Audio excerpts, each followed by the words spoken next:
कैसे हैं आप सब लोग। आपने मेरी बेकिंग की बहुत सी वीडियोस देखी, उससे रिलेटेड मुझे बहुत से क्वेश्चन पूछे गए, तो मैंने सोचा कि मैं डिटेल में एक वीडियो बनाती हूँ ताकि आपके बहुत से जो क्वेश्चंस हैं वो क्लियर हो जाए। सबसे पहले तो बेकिंग में दो स्टेप्स होते हैं, एक बेसिक बेकिंग और एक एडवांस बेकिंग। अगर तो आप बेसिक बेकिंग करते हैं अपने घर के लिए, अपने बच्चों के लिए, तो उसके लिए तो आपको बहुत ज़्यादा चीज़ों की ज़रूरत नहीं है। कुछ चीज़ें हैं लेकिन उनके बगैर आप बेकिंग नहीं कर सकते। तो उनमें सबसे पहले हमारे पास इस बीटर का होना बहुत ज़्यादा ज़रूरी है। बहुत सारे केक्स या बहुत सारी चीज़ें ऐसी होती हैं जिनमें हमें क्रीम को व्हिप करने के लिए, अंडों को बीट करने के लिए हम इस बीटर के बगैर हमारा गुजारा नहीं हो सकता। इसके साथ दो हुक्स और भी होती हैं जो हम डो के लिए यूज़ करते हैं, और ये हम क्रीम के लिए यूज़ करते हैं, क्रीम को बीट करने के लिए। फिर मुझसे पूछा गया कि ये मोस्टली हम घरों पे यूज़ करते हैं, तो क्या इसको हम यूज़ कर सकते हैं बीटिंग के लिए। मैंने इसको कभी यूज़ नहीं किया, लेकिन इसकी स्पीड अच्छी होती है। बेसिकली तो हमें बीटर से स्पीड ही चाहिए होती है, तो मेरे ख्याल में आप एग्स वगैरह को बीट करने के लिए इसको यूज़ कर सकते हैं। और अदरवाइज इस विस्क के साथ आप वो स्पीड या वो वॉल्यूम एग्स का या क्रीम का नहीं ला सकते, और इसके लिए आपको बहुत ज़्यादा एफर्ट करनी पड़ेगी। इसलिए अगर आप शौकिया बेकिंग कर रहे हैं अपने घर वालों के लिए, अपने बच्चों के लिए, तो आपके पास इस बीटर का होना बहुत ज़्यादा ज़रूरी है। और अगर आपके पास ये हो तो बेस्ट है, वरना फिर ये है कि आप जो है वो घर पे जो भी आपके पास ब्लेंडर है, कुछ लोग उसमें प्रेफर करते हैं कि उसमें आप एग्स वगैरह बीट कर लें। वो भी किसी हद तक आप वो चीज़ अचीव कर सकते हैं, लेकिन परफेक्ट बेकिंग के लिए आपके पास बीटिंग के लिए इस बीटर का होना बहुत ज़रूरी है।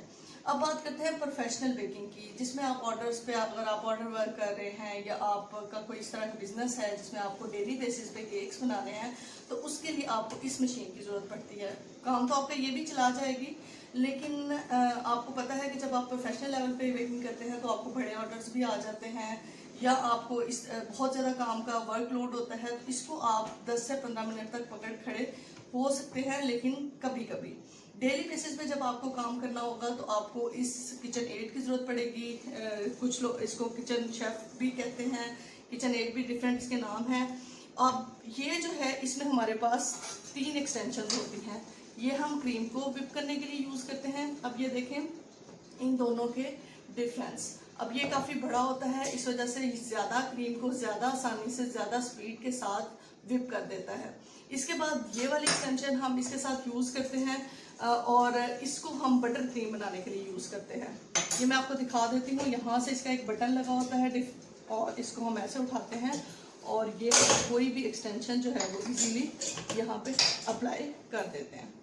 ठीक है, और इसके अलावा हम इसको फिर प्रेस करेंगे और बंद कर देंगे, और ये इसकी ऑन कर देंगे। ये जो हम यूज़ करते हैं, ये हम बेसिकली डो बनाने के लिए यूज़ करते हैं। पिज़्ज़ा डो बनानी है, बिस्किट्स कुकी डो बनानी है, कोई भी डो आपने बनानी है, आटा गूंदना है, वो आप उसके लिए ये वाली हुक यूज़ करेंगे। इसकी प्राइस थोड़ी ज़्यादा होती है, स्टार्ट 23-25,000 से स्टार्ट होती है, 50,000 तक चली जाती है। डिपेंड करता है आपकी कन्वीनियंस के ऊपर। अगर आपको जो अच्छी लगे, जो रीज़नेबल लगे, आप ले सकते हैं। और ये जो है, इसकी प्राइस मुझसे कुछ लोगों ने पूछी, इसकी प्राइस भी स्टार्ट होती है 2500 से, और ये 4500, 5000 तक, 6000 तक बीटर्स की प्राइस चली जाती है। डिपेंड करता है कौन सा ब्रांड है, कौन सी कंपनी है, उस हिसाब से कौन सा मटेरियल यूज़ किया है। कुछ ये प्लास्टिक में आ रहे होते हैं और कुछ ये स्टील में आ रहे होते हैं।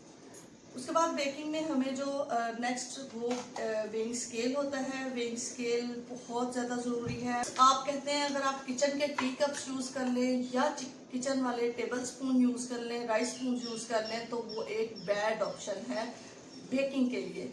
बेकिंग के लिए हमेशा आपके पास मेजरिंग स्केल्स, मेजरिंग कप्स और मेजरिंग स्पून्स का होना बहुत ज़्यादा ज़रूरी है, क्योंकि जो हमें रेसिपीज दी गई होती हैं वो ऑलरेडी ट्राइड एंड टेस्टेड होती हैं। जहाँ से मैंने कोर्सेज किए हैं, मैंने डिफरेंट जगहों से सीखा है। कोई भी हमारे जो टीचर्स थे वो हमें इस चीज़ का कभी भी प्रेफर नहीं करते थे कि आप कोई भी किचन से कप उठाएं और आप उससे केक बना लें। आप कोई भी आप चम्मच लें, आप उससे मेजर करें और आप उसमें चीज़ें ऐड कर दें। आपको उसके लिए हमेशा एक स्केल की ज़रूरत पड़ती है। ये स्केल भी डिफरेंट प्राइसेस में आ रहे होते हैं। 600-700 का इजीली अवेलेबल होता है मार्केट में। ये थोड़ा सा एक्सपेंसिव है, मैंने 2200 का लिया था लास्ट ईयर। तो आप अगर प्रोफेशनल या बेसिक बेकिंग करना चाहते हैं तो आप 600-700 को बहुत ज़्यादा कॉस्ट नहीं है, आप इस पर ज़रूर इन्वेस्ट करें। आप अपनी बाकी चीज़ें ज़ाया करने से बेहतर है कि आप वन टाइम इन्वेस्ट ज़रूर करें इस पर। अच्छा, फिर आ जाते हैं कप्स की तरफ। कप्स की मैं बात की है कि आप किचन वाले टी कप्स कभी भी बेकिंग में यूज़ नहीं कर सकते। ये मेजरिंग कप्स होते हैं, ये देखें इस पर मेजरमेंट्स लिखी होती हैं। ये मेजरिंग स्पून्स हैं, इसके ऊपर भी मेजरमेंट्स लिखी होती हैं।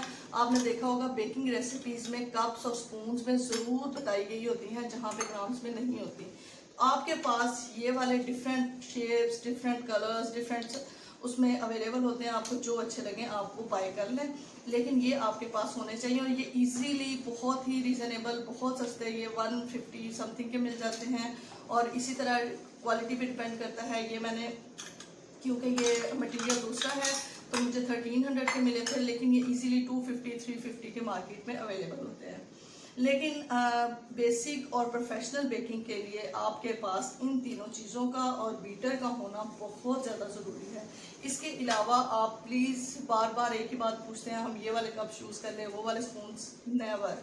Kitchen cups, kitchen spoons are not recommendable for baking. अच्छा, नेक्स्ट हमारे पास है जी, हम पैन्स कौन से लें। ये मैंने डिफरेंट टाइप्स के पैन्स रखे हुए हैं, क्योंकि मुझे काफ़ी बेकिंग का काम करना पड़ता है। कुछ मुझे ऑर्डर्स करने पड़ते हैं, कुछ घर के लिए करनी पड़ती है, या वीडियोस के लिए केक्स बनाने पड़ते हैं। तो मेरे पास डिफरेंट शेप्स के, डिफरेंट साइजेस के और डिफरेंट मटेरियल के पैन्स अवेलेबल हैं। अभी मैंने आपको दिखाने के लिए ये रखे हैं। ये देखें, इजीली इसका क्लच आप खोल सकते हैं और केक अपना बाहर निकाल सकते हैं। डिटैचेबल होते हैं और ये ऐसे हैं जिनसे आप नीचे बटर पेपर यूज़ करते हैं और इसको आप अच्छी तरह आप उसको ग्रीस करते हैं तो इसमें से इजीली केक जो है बाहर आ जाता है। इसमें भी डिपेंड, आप अगर आपके पास ये दोनों नहीं है तो इसका अल्टरनेट ये है कि किचन में जो आप बर्फ बनाने के लिए बाउल यूज़ करते हैं सिल्वर के, आप वो भी यूज़ कर सकते हैं। उसके अलावा ये हम बटर पेपर यूज़ करते हैं। बटर पेपर मैं आपको दिखा देती हूँ, हर जगह इजीली अवेलेबल होता है। ये आपको स्टेशनरी शॉप से मिल जाते हैं, इसके अलावा बेकिंग शॉप से मिल जाते हैं। ये हम केक्स के नीचे, पैन के नीचे लगाते हैं और इसको ग्रीस करते हैं। इससे ये होता है कि हमारा केक जो है वो नीचे से चिपकता नहीं है। फिर अगर हम प्रोफेशनल की तरफ आए और हमें कुछ कप केक्स या लावा केक्स बनाने होते हैं तो उनमें हम ये बटर पेपर यूज़ नहीं करते। उसमें मैं ये यूज़ करती हूँ, ये स्प्रे होता है, नॉन स्टिक स्प्रे होता है। ये केक को इसमें हम स्प्रे कर देते हैं और ये उसको स्टिक होने से, केक को स्टिक होने से बचाता है। तो आप अगर ये स्प्रे यूज़ करेंगे, ये विल्टन्स का है, इजीली मार्केट में अवेलेबल है, लेकिन अच्छी बेकिंग शॉप से आपको ये मिलेगा। अगर आप के पास बटर पेपर नहीं है, आप ये भी यूज़ कर सकते हैं, लेकिन ये थोड़ा सा एक्सपेंसिव है, इसलिए मैं इसको प्रोफेशनल लेवल पे जब काम करती हूँ तो मैं इसको यूज़ करती हूँ। अदरवाइज आप बटर पेपर के साथ इजीली अपना काम चला सकते हैं। आप ऑयल के साथ ग्रीस करें ब्रश के साथ और उसके बाद आप उसके ऊपर मैदा भी डस्ट कर सकते हैं, कोई इशू नहीं, आपका बिल्कुल भी केक नहीं चिपकेगा, आसानी से निकल जाएगा। उसके बाद मुझसे एक और क्वेश्चन जो बहुत ज़्यादा पूछा जाता है, कैस्टर शुगर क्या है, आइसिंग शुगर क्या है। कैस्टर शुगर हम बारीक पिसी हुई चीनी को बोलते हैं। मैं आपको खोल के इसकी पैकिंग दिखाती हूँ। ये मैं आपको इसकी पैकिंग खोल के दिखाती हूँ। ये देखें, ये बिल्कुल वही चीनी है जो हम घर पे यूज़ करते हैं, लेकिन ये थोड़ी सी बारीक चीनी होती है। बारीक चीनी होती है, एक घर में जो हम यूज़ करते हैं वो ज़रा मोटी चीनी होती है। आप उस चीनी को भी पीस के कैस्टर शुगर के तौर पे यूज़ कर सकते हैं। ज़रूरी नहीं है कि आप यही वाली पैकिंग में ख़रीदेंगे, ये आपको थोड़ी महंगी पड़ती है। इस वजह से आपकी जो घर में चीनी यूज़ होती है, आप सिंपल केक्स में उसको बीट करके यूज़ किया करें, क्योंकि अगर आप एज इट इज़ मोटी चीनी यूज़ करेंगे तो उसमें क्या होगा कि वो आपको टाइम ज़्यादा लगेगा उसको डिज़ोल्व करने में। अगर आपकी डिसॉल्व प्रॉपरली नहीं होगी तो आपके केक के ऊपर एक लेयर से जम जाएगी जिसमें शुगर जो है वो चिपकेगी। इस वजह से आपको कैस्टर शुगर घर की नॉर्मल बारीक चीनी को ही बोला जाता है। इसमें कोई भी ऐसी चीज़ नहीं है कि आपको यही पैकिंग खरीदनी है। आप इजीली जो घर में चीनी अवेलेबल है आप उसको यूज़ कर सकते हैं। अब ये होगी आइसिंग शुगर। आइसिंग शुगर घर पे नहीं बना सकते हैं, उसका थोड़ा सा फॉर्मूला होता है, इसमें कॉर्नफ्लोर एडिड होता है पाउडर शुगर में, तो वो एक एग्जैक्ट क्वांटिटी होती है। आप घर में एक्सपेरिमेंट ना ही करें। जहाँ पे आइसिंग शुगर यूज़ होनी है वहाँ पे आप आइसिंग शुगर ही यूज़ करेंगे, वहाँ पे आप नॉर्मल पिसी हुई चीनी को यूज़ नहीं कर सकते, क्योंकि आइसिंग शुगर में कॉर्नफ्लोर होता है। जिस रेसिपी में आइसिंग शुगर लिखी होती है उसमें वही चीनी रिक्वायर्ड होती है, वही शुगर आपको ऐड करनी होगी। लेकिन जहाँ पे नॉर्मल शुगर है वहाँ पे आप आइसिंग शुगर यूज़ कर सकते हैं अगर आपके पास नॉर्मल शुगर अवेलेबल नहीं है उस सूरत में। लेकिन जहाँ पे आइसिंग शुगर लिखा है वहाँ पे आप नॉर्मल शुगर बिल्कुल भी यूज़ नहीं कर सकते। इसके बाद जो मेरे से एक और क्वेश्चन पूछा गया नाइफ का, कि मैं क्रीम किसके साथ अप्लाई करती हूँ केक के ऊपर। ये दो तरह के नाइफ्स होते हैं, इनको हम पैलेट नाइफ्स बोलते हैं। पैलेट नाइफ्स, ठीक हो गया। इनकी शेप देखें, यहाँ से ये थोड़े से टेढ़े होते हैं, ये छोटा है छोटे केक्स के लिए, छोटे उसके लिए, और ये जो नॉर्मली मैं यूज़ करती हूँ इसको हम बोलते हैं पैलेट नाइफ। इसकी प्राइस ऑलमोस्ट 300-400 में इजीली मिल जाता है ये। इससे आप प्रॉपरली केक्स के ऊपर क्रीम के लिए अप्लाई कर सकते हैं। क्रीम इससे आप इजीली अप्लाई कर सकते हैं। उसके बाद केक की कटिंग के लिए जो कि नाइफ मैं यूज़ करती हूँ वो देखें, ये बिल्कुल स्ट्रेट नाइफ है और ये एक ही जैसा मोटा है। ये नहीं कि एक साइड से बहुत ज़्यादा मोटा है और एक साइड से बहुत ज़्यादा पतला है, सिर्फ एक तरफ से बहुत ज़्यादा उन्होंने शार्प बनाया हुआ है कटिंग के लिए, और देखें दूसरी तरफ से भी ये ज़्यादा मोटा नहीं है। इससे क्या होगा कि आपका केक बिल्कुल लेवल से कटेगा। ये मेरे पास ज़रा बड़ा है क्योंकि मुझे काम थोड़ा ऑर्डर्स पे जब आते हैं तो 5 पाउंड्स का भी आपको बनाना पड़ता है, तो केक ज़रा बड़े होते हैं, तो मैंने प्रेफर किया है कि मैं बड़ा वाला जो है वो ये वाला नाइफ लूँ। ये सिंपल कटिंग नाइफ है, लेकिन आप इसको स्मॉल में भी ले सकते हैं। ये भी आपको इजीली 300, 400, 500, 600 की रेंज में इजीली मिल जाता है। क्वालिटी पे और भी डिपेंड करती हैं प्राइसेस। तो मैं इस वजह से आपको प्राइसेस बता रही हूँ क्योंकि बहुत से लोग कहते हैं कि हम बेकिंग में चीज़ें यूज़ होती हैं हम उनको अफोर्ड नहीं कर सकते। देखिए, अगर तो आप शौकिया बेकिंग कर रहे हैं तब भी आपके पास ये बेसिक चीज़ें होना बहुत ज़्यादा ज़रूरी है, क्योंकि ये कुकिंग नहीं है कि अगर आपके पास सब्ज़ मिर्च नहीं है तो आप उसमें हरी मिर्च ज़्यादा सुर्ख मिर्च ज़्यादा डालेंगे, या आप अपनी मर्ज़ी से अप डाउन नहीं कर सकते। जहाँ पे जो चीज़ जितनी मेंशन की हुई है, जो चीज़ जितनी बताई गई है, उसी फॉर्मूले से उसी रूल से आपने बनानी है। फिर आप कंप्लेन कर रहे हैं कि यार हमारा केक जो है वो ये इशू हो गया, जल गया, बैठ गया, हमारा केक ऊपर से जल गया, अंदर से कच्चा रह गया। ये सारे इश्यूज जो है वो इसी वजह से होता है कि आप इन चीज़ों का ख्याल नहीं रखते। सबसे पहले आपने इन चीज़ों का ख्याल रखना है कि जितनी भी आपने बेकिंग के लिए चीज़ें यूज़ करनी है वो नॉर्मल टेम्परेचर पे होनी चाहिए। आपने फ्रिज से निकाल के डायरेक्ट एग्स यूज़ नहीं करने, आपने फ्रिज से निकाल के हार्ड बटर यूज़ नहीं करना। आप उसको गर्म पानी में उनको रख दें, एग्स को थोड़ी देर के लिए नॉर्मल गर्म पानी जो होता है उसमें, ताकि वो टेम्परेचर, या पहले से ही निकाल के बाहर रख दें ताकि उनका टेम्परेचर रूम टेम्परेचर पे आ जाए। फिर आपने जब उसको ओवन में डालना है, ओवन लाजमी प्री हीट करना है। अब ओवन कितने पे प्री हीट करना है ये पूछा जाता है। जिस टेम्परेचर पे आप बेकिंग कर रहे हैं उसी टेम्परेचर पे आप ओवन को प्री हीट करेंगे।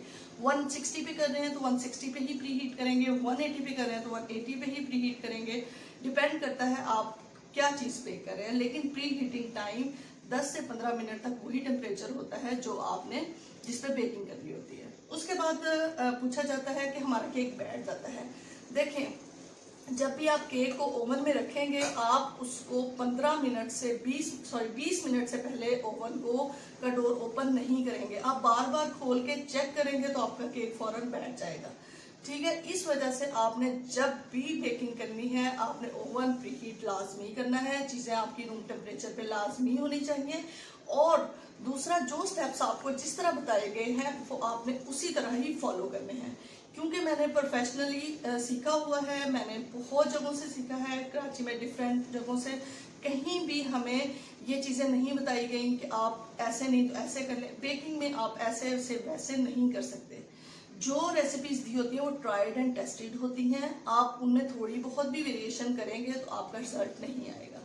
इस वजह से आपने मेरी बताई हुई सारी चीज़ों को आप फॉलो करेंगे, आप मेरी रेसिपीज़ को फॉलो करेंगे। बिल्कुल मेरी ऑथेंटिक रेसिपीज़ होती हैं जिनसे मैंने सीखा है। मेरे टीचर्स माशाल्लाह बहुत अच्छे क्वालिफाइड टीचर्स थे, वो भी अच्छी जगहों से उन्होंने बेकिंग सीखी, प्रोफेशनल बेकिंग कर रहे हैं। और उनसे हमने यही सीखा है कि हमें बेकिंग के लिए हम बेसिक से प्रोफेशनल पे कैसे आएँ और उसके लिए हमें किन किन चीज़ों की रिक्वायरमेंट होती है। उसके बाद मुझसे पूछा गया कि मैं कौन सी कलर्स क्रीम में यूज़ करती हूँ। क्रीम में विपी विप यूज़ करती हूँ, अभी मेरे पास अवेलेबल नहीं। मेरी वीडियो मैं आपको लिंक शेयर कर दूंगी, आप उसमें मैंने विप करने का तरीका भी बताया है और क्रीम का बॉक्स भी दिखाया है। ये मैं विल्टन्स के डिफरेंट कलर्स में यूज़ करती हूँ। ये जेल कलर्स होते हैं, इनके साथ आपकी क्रीम पतली नहीं होती।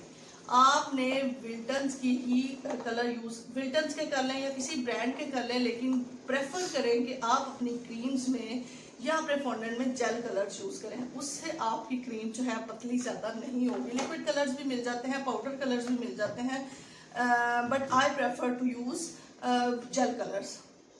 मैंने कभी भी पाउडर कलर यूज नहीं किए। लिक्विड कलर कोई मुझे नहीं मिला कलर तो मैंने लिक्विड कलर यूज किया है, लेकिन मैं कंफर्टेबल जेल कलर्स के साथ होती हूँ। इसके बाद नेक्स्ट चीज चाहिए होती है वो है टर्न टेबल। ये टर्न टेबल आपको इजीली बेकिंग शॉप से मिल जाएगा, ऑनलाइन बेक हाउस से भी मिल जाएगा, किसी भी ऑनलाइन बेकिंग स्टोर से भी आपको इजीली मिल जाएगा। आप क्रीम को अप्लाई करने के लिए आपके पास टर्न टेबल का होना बहुत ज़्यादा ज़रूरी है। क्रीम केक्स में परफेक्शन या नीटनेस इसके बगैर नहीं आ सकती। इस वजह से अगर आप कहते हैं कि हमारी क्रीम ऐसे नहीं लग रही या हमारी परफेक्शन नहीं आ रही, उसकी वजह इसका ना होना है। और अगर आपके पास ये है तो फिर आपको थोड़ी सी प्रैक्टिस की ज़रूरत है। आप 10 से 12, 15, 20 केक्स बनाएंगे, प्रैक्टिस करेंगे तो इंशाल्लाह आप परफेक्शन के साथ उसको करना शुरू हो जाएंगे। कोई भी चीज़ है थोड़ी सी परफेक्शन प्रैक्टिस मांगती है, आप प्रैक्टिस के बाद ही परफेक्शन की तरफ आते हैं। तो इसके बाद आपको और कोई भी क्वेश्चन हो आप मुझे कमेंट कर सकते हैं, इनबॉक्स कर सकते हैं।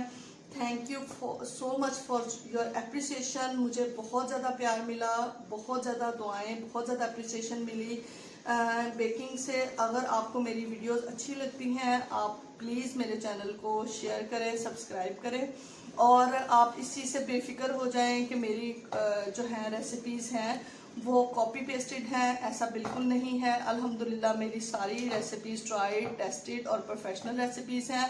आप इन रेसिपीज़ को या मेरे चैनल को आप अगर ऑनेस्टली फॉलो कर सकते हैं तो मैं इस चीज़ की गारंटी देती हूँ कि आप बेसिक के साथ साथ आप एडवांस भी इजीली सीख जाएंगे।